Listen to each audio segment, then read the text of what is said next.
G'day everyone, Jason here with a review of some Masters of the Universe Origins figures. These are the exclusive Lords of Power from last year's PowerCon. So this is the mailer box that it comes in with this amazing artwork of Castle Grayskull in the background, Skeletor and He-Man fighting there on the front. And if we spin this around, it's got the Masters of the Universe logo. It's a bit awkward to move one-handed. And then on the back we have the Lords of Power with the scroll showing the 5 figures inside. So we have He-Man, most powerful man in the universe, 5.5 inch, 13.9 centimeters tall. We've got Man-at-Arms, heroic master of weapons, Skeletor, evil lord of destruction, Merman, ocean warlord, and Beastman, a savage henchman. And this harkens back to the back cross-sell on the original mini comics, the ones that had more of a story than an actual comic. So that is just the outer packaging. Wait till you check out the packaging of the next part. Okay, so out of the mailer we have this beautiful color artwork, Master of the Universe logo there, and we have the picture from the front of the box in full color. It looks absolutely amazing. The style of the box is reminiscent of the old carry cases, so it has the artwork that goes all the way around. So we come around onto the back and there's this wonderful shot of Man-at-Arms versus Beastman and Merman in their original designs, the designs that ultimately weren't used but called the Lords of Power, and then the artwork continues around onto the front. And if we can just get over onto the bottom, we can just see here the people who are responsible for that. I think they need credit because the packaging on this is absolutely amazing. But yeah, the artwork is spectacular. So let's open this up and see what it looks like inside. Okay, so opening up, you'll see that the figures come in a display. So we have Man-at-Arms. So he's got a different style helmet, different style mace. He's got the fur around the sides of his armor. He's got armor on his hand and a gauntlet. He has a dagger in the boot. Then we come down to very traditional Merman, I think of. Again, very similar to the comic, and there's a little nod to it there with the sea creature that he controls on the front cover of his mini comic. Some really nice artwork behind. So obviously different armor. He's got painting on the sword, completely different head sculpt. The one that used to come on the back of the covers, but not actually what the figure looked like. And then we have He-Man and Skeletor. So the only difference I can see on He-Man is I think the braces might be a different orange. There's a little bit of dark metallic blue on the edge of his battle axe.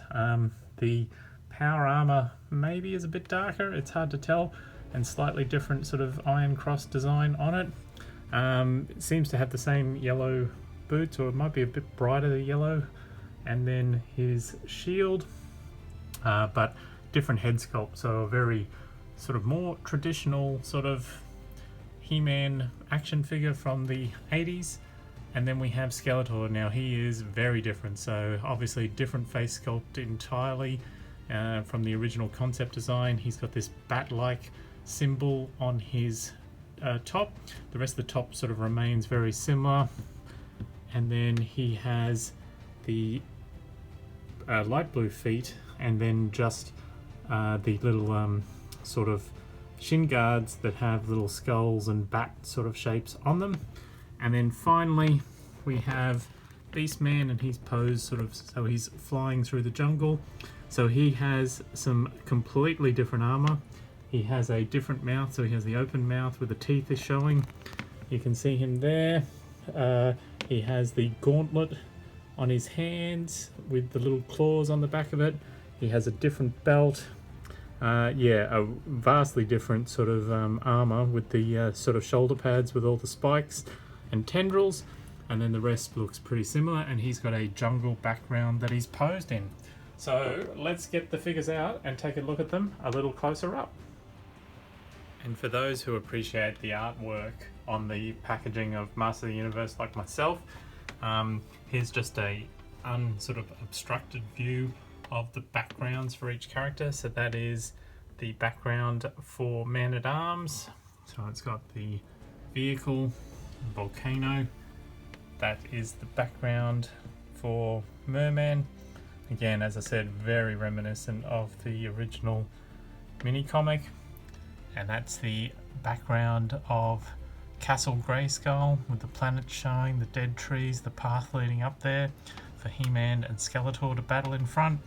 And then there is the jungle environment for Beastman. So yeah, this box is pretty spectacular. I don't know if I'll leave the figures in it, but I'll certainly be retaining the box and the outer box just for the artwork. So here are the Lords of Power out of the packet. So you can see we have Man-at-Arms, Duncan, so no moustache, but extra paintwork on the helmet, including the little red dots. He's got the fur around the outside, he's got the dagger. We've got He-Man.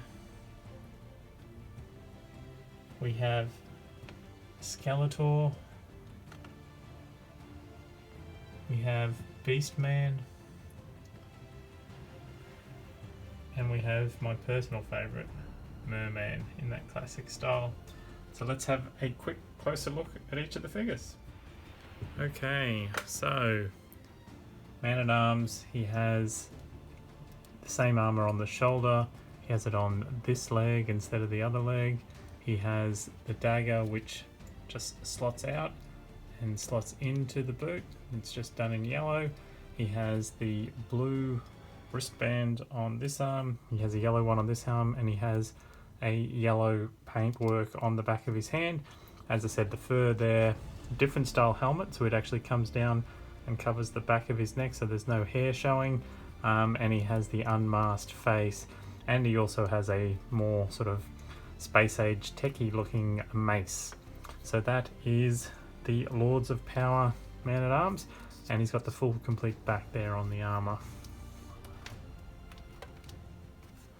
Just get him to stand up. Okay, He-Man. So he doesn't come with the actual sword, he only comes with the axe. As I said, the only difference with the axe is that there is a sort of a metallic blue edge on both of the blades. The shield appears to be the same, and otherwise he appears to be the same except for the head sculpt. The head sculpt is a more, I would say, more traditional original action figure head. The hair is a little shorter than the previous ones, and it's probably a slightly lighter colour, probably not quite as tanned as previous ones. So that is our Lords of Power He-Man. Skeletor, yeah, his face is completely different. So this is one of the original sort of concepts of what they were going for the skull face. I do love that bat design in the sort of the yellow coming down into the green, very similar to the colours on his face. Otherwise his armour appears to be the same, except for his shin guards, which have the little bat symbol underneath and the skulls. And then on the back, his leg has been painted, so it's a slightly different colour to the rest of the leg, because this is obviously a painted part because it's obviously done in the dark purple. Other than that, the Havoc staff seems to be the same, but all the same articulation that the standard Origins figures have.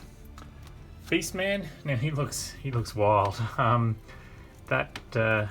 Really this sort of armor here and the big shoulder pads just gives him a more sort of ferocious beast type look, and especially that open sort of gorilla style mouth where he's got the teeth bared.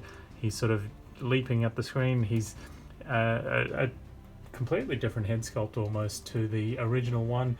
He doesn't have as many of the prominent ridges up across the top, little less fur. He's a little sort of squatter, the head, but I do really like it. And then he has these gauntlets on each hand with the three sort of Wolverine claws on the back, and then he has big giant sort of Wrestlers Federation style belt just to show that he's the man. Other than that, he's the same sort of buck and figure underneath as the standard Beastman. So it's just the arms and some of the accessories and the head that's the main difference with him. And then the final figure is Merman, and I gotta say I love this. So the design of the original face design with the, I don't know, I'd call it the sort of the sea monkey look. He has the teeth showing, he has the yellow around the eyes, the big giant eyes, the little sort of scales coming up, more intricate armor than the original. There's more of a paint job as well. There's sort of a goldy paint on here. He has the little dangly bits here. He even has little bubbles printed on his trunks, so they're like it's just a printing on there, but it gives a sort of a scale type effect.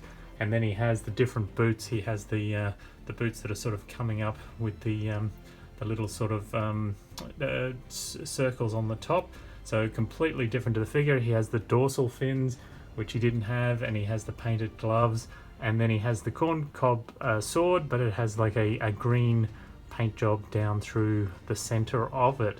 So yeah, he is almost completely different, and even different color to the original. So we'll compare a couple in a second, but that is Merman, and he's my personal favorite from this, again only because I just loved his appearance in the original mini comic, which was obviously different to the figure.